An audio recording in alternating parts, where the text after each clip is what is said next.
Well, welcome to 2021 and a new episode of the Who I Became podcast. I'm really excited today to be joined by Wassim Dabboussi. Now, Wassim is a business strategist. He's a motivational speaker. He's a performance and life coach. He's incredibly active on LinkedIn, sharing motivational and inspiring stories. From Sydney, Australia, originally from Lebanon. He moved from Lebanon to Australia when he was just 10 years old. So in today's episode, we're going to focus on that cultural shift that he found and how it affected his identity moving at such a young age. Because one of the things about Wassim's life is that he developed some unhealthy addictions. One of those was food. So we're going to hear about his battle as a man overcoming a food addiction. But there was a real dark time in his life where he contemplated suicide, but he got through some of those dark times by asking a bigger than me why question. Bigger than me why question is a fantastic story of how he overcame adversity. Now, if this is your first time here, I want to welcome you to the Who I Became podcast. We release new content every week. Please like and share. And if you know of any interesting stories or great guests, I've had a lot of messages over the holiday season.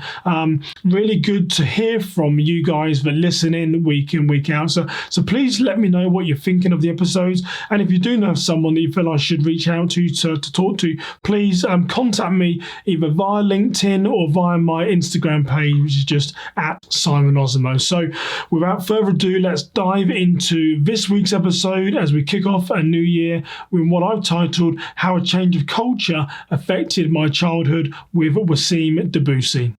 Welcome to the Who I Became podcast.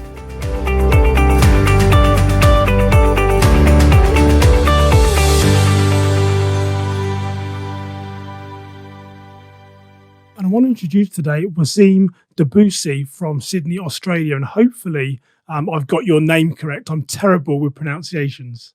You got my name really well, mate. That's actually very well pronounced. Thank you very much for having me on your show, Simon.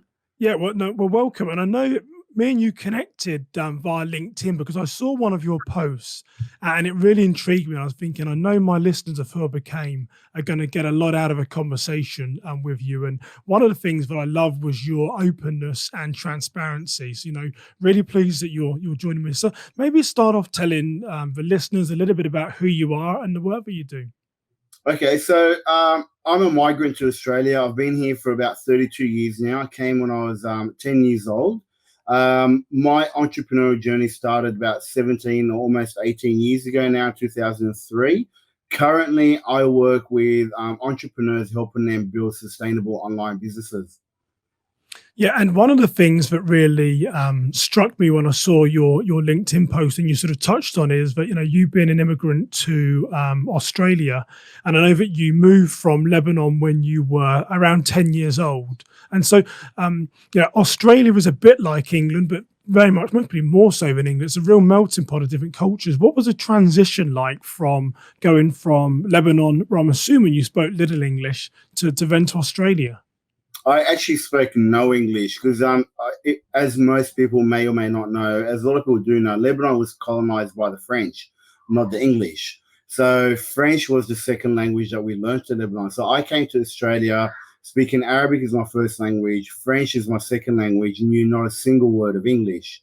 So the transition for me was actually really challenging quite early on, coming from a war-torn country, coming from a country where I'd seen, there was civil war growing up in Lebanon, so I've seen a lot of fighting. We had to spend a lot of times up in the mountains, away from the cities, where all the fighting was happening.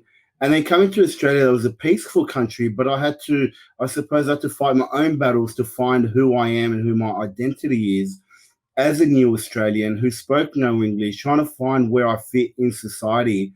And being such a massive melting pot, it can be challenging for a teenager in Australia. Yeah, so how was that transition then? So, I mean, from when you then moved, was there a period that you didn't go to school? Did you go straight into the education system in Australia? Tell us a little bit about, the sort of maybe what the first week or 2 weeks looked like for you when you arrived from Lebanon. From the memory that if my memory serves me right, I pretty much went into schooling straight away. I think maybe it was like a few days or a week or so before we went into school. We came out here. We stayed with my father's brother, so my uncle, who had already set my dad up with a job, and we stayed with them. We chipped. My parents had chipped everything. They had no money to buy new furniture or anything, so we pretty much packed everything we had in the house in Lebanon in a shipping container, put it on a ship, and then we flew out to Australia.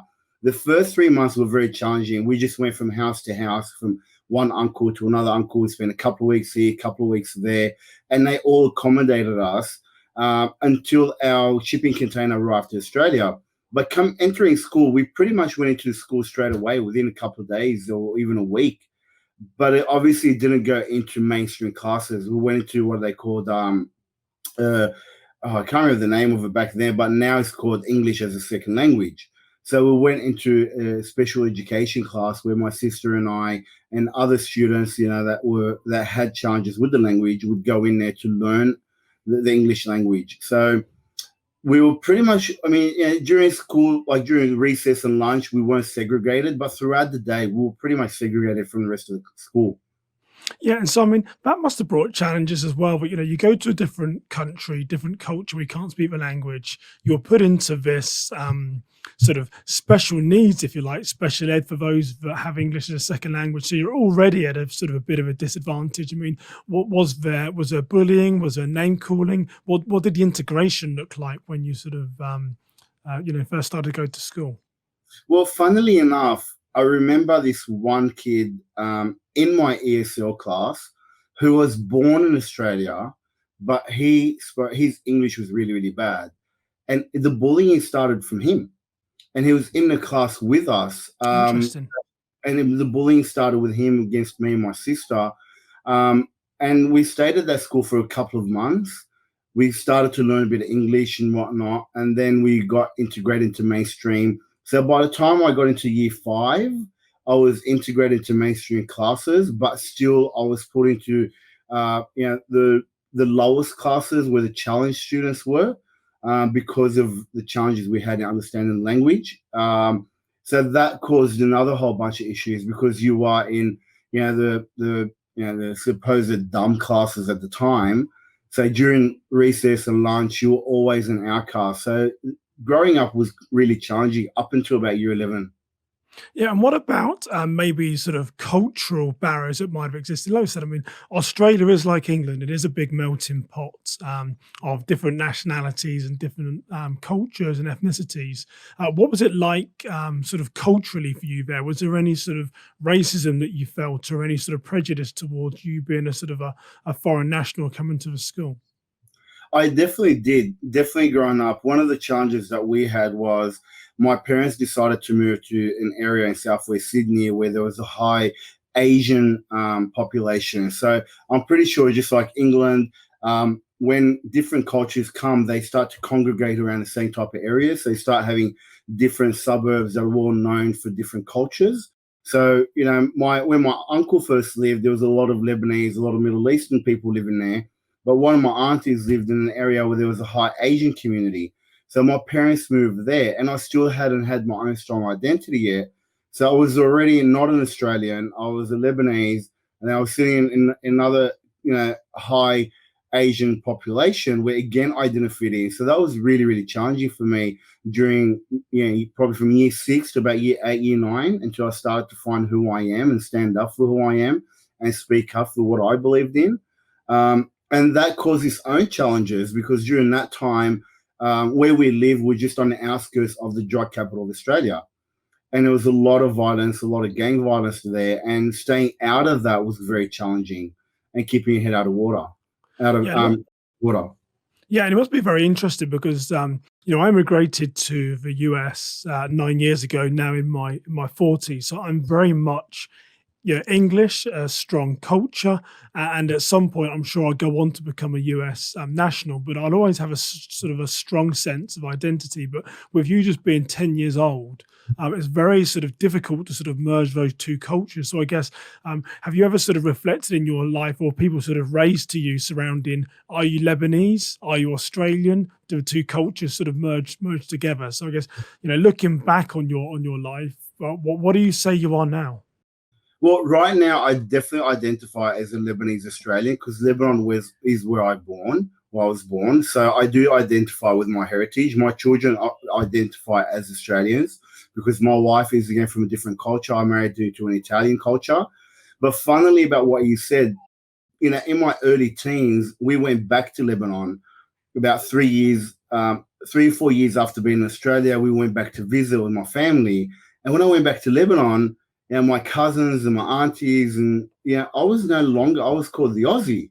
So that was another culture shock for me. Like, oh, here comes the Aussies. You guys are Aussies now. I'm like, I grew up with you guys. Like, my aunties who brought me up when my mom was at work, they'd look after me. Like, they weren't doing it in a racial way or in a discriminatory way, but I was labeled as an Aussie because I'd lived in Australia for 4 years. They still loved me. They were very, very kind to me. They were family, obviously. But it was a bit of a shock because in Australia, I was called the Lebo. And then I go to Lebanon and I was called the Aussie. And I was like, well, where do I fit?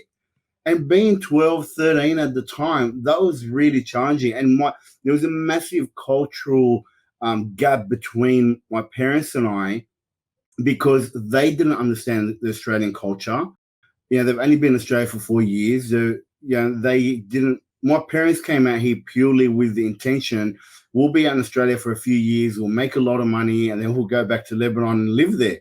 And that never actually happens. A lot of people come out with that intention. So my parents didn't really, integrate straight away into the culture. Now they have 30 years into it and they've realized, well, you know what? They've gone back to Lebanon. They've realized they can't live there.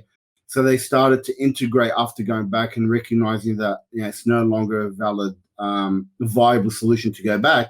They started to integrate. But in the beginning, my parents were holding on to their culture so much. And I was trying to integrate into the Australian culture as well as hold on to my culture. And that was really, really challenging for me, where I had a very I had an identity crisis. Yeah, and I'm sure it must be difficult because, like we have said, you are trapped between two different cultures. You're young. I mean, we're sort of talking about someone of 10 years old, and I know one of the reasons why I wanted to sort of do this conversation with you is that I loved your transparency. Like I said, when I saw some of your postings on LinkedIn were about some of the food addictions that you've had, and you sort of have there's some unhealthy addictions that you developed. And I think there was a sort of a direct correlation between that transition in your life as being a young child coming to a foreign country and developing those sort of unhealthy addictions, and one around food. So, do you mind telling us a bit about how that food addiction developed, and then perhaps how you sort of tie that into you trying to transition into Australian society? So for me, growing up, and I went to another school where there was a lot more multiculturalism. So there was people from all different cultures. So there was a lot more acceptance of who I am. There was no more, there was people from Italian background, Asian, Australian, Greek, Lebanese, Middle Eastern, from all over the world. And it was quite an even mix. So when you had that, there was no longer this ostracization for being one particular culture, one particular race. So in there, for me to fit in, being young kids that had bring foods from all over the world, bringing in food, we started socializing over food. And when we got a little bit older, and our 17, 18-year-olds, food became a place where I started feeling love, because that's where I started making friends around food. And being young and not developed enough, obviously, on a personal development level, I started associating love and friendship with food. And then whenever I would have a dark moment or I'd feel alone, I would always resort to eating food, and I'd reach about 100 kilos by my mid-20s. And I got married to an Italian, so that didn't help There's either. more food involved there. I got married food Italian, and my wife and I loved our food. So there was a lot of food early on in our relationship, and with the family and everything else, and it just became a place of security and a place of safety when you're around food for me, and I had to ditch myself from that. Yeah, and I guess one thing for a man, it's very difficult for us as men to admit sort of faults and weaknesses we have. It's just not how, I don't think it's in our DNA for some reason. We can't be open and transparent with ourselves. But when did you realise that this sort of eating, the overeating, was becoming a problem? I mean, there's a thin line between sort of doing something excessively and perhaps an addiction. I mean, you say you had an addiction to food. When did you realize that it had perhaps got out of control? And then we'll move on to the sort of cause of it. Um, it was quite an embarrassing moment, actually, and it was I just started a new job. I was a sales rep, and I was just leaving an appointment on Monday morning. I was a rookie rep. I'd just come out of 6 weeks training in the head office. I'd come out for an appointment with a customer, and I'm getting in my car, and because I was parked in a tight spot, I split my pants. It was very, very embarrassing for me. I had to call my Yeah. manager to go home, and it was at that moment I said, "Enough is enough." Yeah, interesting. So there's I guess the realization was that, I guess the embarrassment of your against yourself caused you to say, this isn't what I want to be anymore. And then you sort of changed from there. And it's, was there any, like a sort of, I gravitated towards, us being men, and it's sometimes difficult for us to sort of talk about these things. Was there anyone at that time that you could talk about? I mean, was this something that you discussed with your friends? Was anyone saying to you, "Hey, Wassim, maybe you're getting overweight or you're eating too much"? I mean, what did that journey look like? I remember my dad saying something to me, but I brushed it off. And I said, Dad, you're just being judgmental. And I think, for me, up until I went to my first personal development event, I was living in a fixed mindset, in an undiagnosed fixed mindset. I had no idea I had a fixed mindset till I opened up my eyes by going to my first Tony Robbins event. And it was then that I started understanding there's a lot more to the world than this little bubble that I created for myself, where I push everything and everybody else out and not explored what's available in the world. But on the opposite to that, I actually didn't have anybody to speak to. I didn't have anybody to say that to me other than my dad, who made a comment once that I remember. But when I did actually decide to lose weight, I remember one of my close friends from university who I'd lived with for a while, and I said to him, "I'm going to do this, this, and this." And he just looked at me blankly in the eye and said, "You're not going to do this because you won't lose the weight." And I think that was another trigger. It was like a chip on the shoulder. I was like, "No, mate, I'm going to prove you wrong." And then I didn't see him for about a year and a half. Then I saw him again. He was like, "Whoa, what happened to you?" I go, "You remember what you said to me?" I go, "You actually pushed me to do this even Yeah. more." He gave me that drive. And I know one of the things that you said, and like I said, I've been so touched by your openness about some of these subjects. And when we were talking about this, you said that you had a weak mindset, and maybe that's tied into some of the Tony Robbins motivational. And we'll touch a bit later about you being a life coach and performance coach. Do you feel that you had a weak mindset as to that's why you couldn't fight this addiction, and then you had the realization that this isn't how I want to live my life. I've got to change. I think I would say I had a fixed mindset, not a weak mindset. I've always been the type of person, if I put my mind to something, I would always achieve it. But I had a fixed mindset in the terms of not knowing my own potential. I didn't know how much I can achieve. And I'd always held myself back until I went to my first Tony Robbins event. I always played very, very small, thinking just do a little bit, I always lay blame for when things went wrong. I would strive for something. If I didn't achieve it, I would blame other people or other situations or external factors for the reason why I failed. That's what I meant by a weak or a fixed mindset, that I didn't have that accountability. But when I did achieve things, I was able to finish high school, end up university at a time where a lot of my friends just didn't end up making it to uni because of the the environment we're in, I was able to achieve that, but I didn't have that abundant mindset where I can have anything I want. So one of the other things that struck me about your openness and honesty was that there was another sort of dark place when you're on the verge of suicide. But what I really love about your transformation is that how you managed to pull yourself out of that. So maybe if you don't mind, share what you can about the period in time when you were contemplating committing suicide. Great question, Simon. I think one of the things that's very important to point out here, first of all, is when I did have those dark moments in my life where I did contemplate, ending it all, and I'll be driving down the road and just thinking to myself, swerve of the steering wheel would end this and everything will be gone. I started my personal development journey. And a lot of people tend to think that once you start a personal development journey, that's it, you're fixed. Or you go to one event and you're fixed. And the reality is you're not. For me, it's been a roller coaster. There's been highs, there's been lows. There's been highs in business, there's been lows in business, in health, in relationship. And it was at a time where I'd lost a lot of money in my business. I'd lost $100,000 in a day. I had challenges in my relationship. So it was at those times the thought would come to me how easy it would be to just end it all and no longer have these challenges. But it was the personal development that brought me back, remembering and being grateful for the things I have and who I'd leave behind, and all the other opportunities still available to me.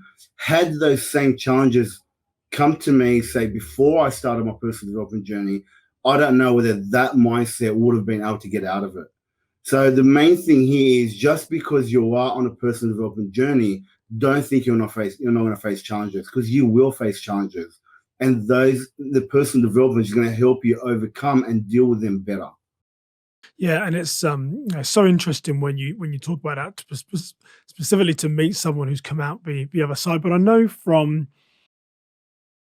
emigrated at a young age, from 10, from Lebanon to Australia, trying to find your way as to where, what is my purpose in the world. I know it led you to some real periods of reflection. I know that at one point you told me offline that you felt you sort of suffered from an emotional lack of emotional intelligence.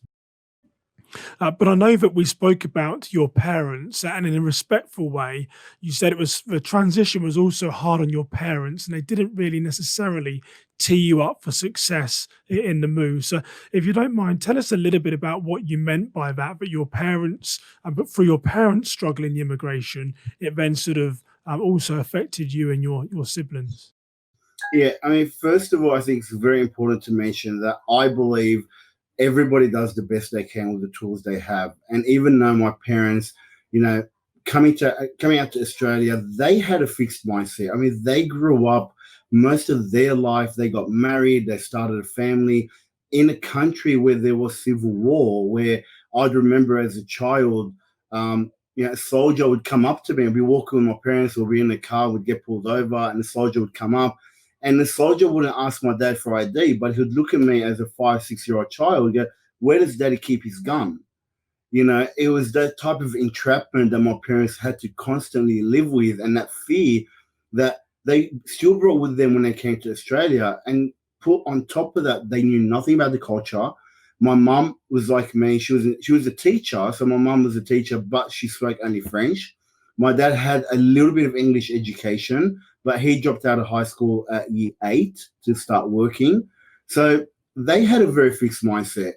So they did the best they can. But now I think back, some of the advice that they gave me, the direction they pushed me. I mean, I wanted to become a psychologist, and my parents, diverted me from that at a young age. And so they did the best they can. And then even when they came out here, it took them 5 or 6 years for them to accept the idea that they're here for life now, that this is now home, because they never came with that intention. They came here with the intention of, the dream, coming to Australia, making a lot of money, $50,000, $100,000, going back. And that's a lot of money for them back then. But obviously, when you do come to Australia and you realize, no, it's not that easy. You've got to work, and there's laws and taxes and whatnot. So it took my parents 5 or 6 years to accept that reality. And because of that, they had a lot of fixed mindset that up until today they still carry with them, unfortunately. I know when we were talking offline, the question of sort of validation came up, and I said, through your the move from Lebanon to your addiction with food, I think I asked you, what were you searching for? Particularly, a lot of us are searching for something, a purpose, a reason why we're here. I mean, through your addictions and the difficult transition you had, what was it that you were searching for? Well, during those times, I think I wanted connection. I really wanted a connection and significance. Thinking back, I think significance was a very big driver for me for all my human needs. I lived a lot of my life from a place of wanting significance, and now that I think back about some of the mistakes that I've made in my life, some of the people that I may have hurt, some people I've let go in my life, a lot of it did come from significance. So for me, a lot of those addictions were coming from significance, that I'm part of a community, that I'm part of a people. And, I was the best eater, or I could eat the biggest. I remember there were times when I would have barbecues with some mates, and we would literally have competitions in who can eat the most skewers of meat. So a lot of that came from that culture of significance for me. And until I changed that, my primary human need from significance to growth and now contribution, that I was able to change who I am at the core. And it's interesting you say that, but using the word significance, I think that's another word where live a life for significance, isn't it? So it's fascinating that you use that. And when you look now, and I know when me and you spoke offline, it's really weird that we're the same age, bar a few days. It was like separated at birth, we're seen. But how would where you stand now from all the struggles that you've had in your life? What is the best advice you could give to someone about how to overcome adversity, no matter what it is, whether it's addiction, whether it's being a young child living into a new culture, whether it's sort of their parents trying to adapt to a new culture? What's the best advice you can give people about how to overcome adversity? Look, first of all, I think, when it comes to addiction and whatnot, for me, what helped me overcome that is a bigger than me why. And when I had those challenges with my weight, it was when I had children, and I looked at myself and my wife at the time, because I've got to admit, at the time we were both very overweight, and it was like, is this the kind of role model we want to be for our children? And we knew we weren't the right type of role models for our children. So that was a bigger than us why. It's not a selfish thing. Now, when I was talking about significance at that time was, I'm coming from a place of significance where I wanted to be significant because I was selfish. Living a life of significance for me now means living a life on purpose and leaving a legacy behind where I'm making a positive impact on the world. Whether it's just my children looking up to me, like, for example, one of the things that over the past couple of days, I've been helping my kids with a Shopify store. And now my eldest son has realized, he works for me. I own a gym also. So he works for me at the gym, and he gets paid same wage as everybody else. He gets paid minimum wage for his age, gets no special treatment. And I'm also helping him at home with the Shopify store. And he can see the difference that, this online business, I can make more money in a quarter of the amount of work that I'm working in the gym. And that to me is what it means to have significance. That to me is what it means to live a life of purpose, is where I'm making that positive impact. So if anybody's in that fixed mindset or they have those struggles in life, remember the bigger picture. What is it you want people to say about you when you're gone? What's the purpose? What's the legacy that you want to leave that people are going to say, person X did this or person Y, even if it's one person? Yeah, and the again, we had a long conversation offline to get to here today. And it was a great conversation. And another thing that you mentioned, which I think ties into you being a life and performance coach, and we'll sort of maybe end on that, was it's okay to seek external help. And I know from my time in law enforcement, there's many things what I saw which you'd hope and pray that people in society don't see. And it was just, get on with it, push it aside, move forward. Well, it's actually okay to see external help to grow and to sort of rationalize life events. So maybe tell us a bit about your life coaching that you do now, Wassim. Yeah, I'd love to. I mean, for me, I because of the challenges I've had, because I know the difference that the right mindset can actually give, and the kind of life you can live and the happiness that you can have just by deciding to be happy. Which, if you ask me, if you said to me 20 years ago, was you just decide to be happy and you'll be happy, I would have said to you, you have no idea what you're talking about. You don't know the life I lived. But it's been a progress and an awakening, if you like, where I've realized happiness is a decision. I can wake up every morning, and I never was a morning person. I hated waking up in the morning. Now I'm up at 4 a.m. without an alarm. I wake up, wait for my alarm so I can get up instead of my alarm waking me up. And that is a mindset. You make a decision to be happy. So the things that I do with my clients is get them to see their full potential, get them to remove those blocks in their own life, because I guarantee most of the people I've ever worked with, the biggest hurdle, I can even say every single person I've ever worked with, the biggest hurdle for them has been them. It's been that man in the mirror or that woman in the mirror that's looking back at them. So the work that I do is help you fall in love with who you see in the mirror. Because once you fall in love with who you see in the mirror, your life will change. Because then you'll see the love and abundance of love that's in your life. You'll see the abundance of opportunities that's in your life, and you'll become a different person at your core, and you start attracting better quality people into your life, and pushing away the toxic people without having to do anything to push them away. They will just realize they're no longer vibrating at your vibration, and you have rose above that, and start attracting people at the right level that you want to be. And that is a great sentiment and statement there. And how did you get to that position? I mean, there's a lot of depth to what you just said, and you can tell there's a lot of passion in there. Yeah, how did you get to that position, or when did you get to that position? It took me 20 years, actually 22 years it took me to get to this position.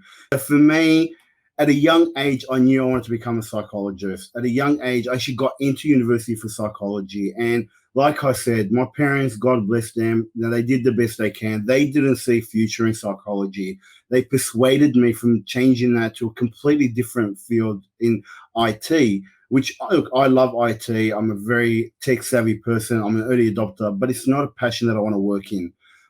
The technology of the human mind is what I love. So I followed my parents' advice. I went into IT, and I studied for 4.5 years in a degree, and I hated my life. A year and a half into IT, I quit. And it's been searching. I went from IT to teaching, to sales, to having my own marketing business, to owning a gym, to owning cafes, to being in pharmaceuticals. All of these things have just come to 2019, when I found myself without a job in the corporate world anymore, and I realized, you know what? Enough is enough. I don't want to live in other people's shadows or other people's dreams. I've always wanted to help and serve and make the world a better place. And that's where I got to where I am.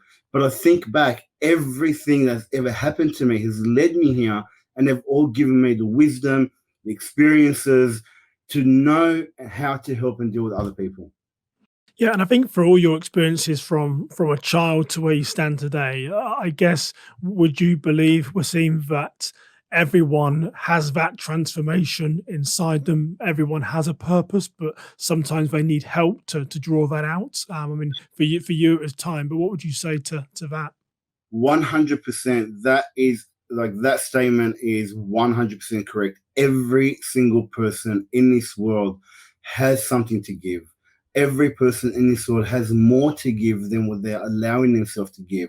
They got more to life. So if you're facing any challenges right now, and 2020 has been a challenging year for everybody, including myself, this year is a year for growth. If you look at it as a blessing for you to grow, you'll be surprised the type of person you become on the other end.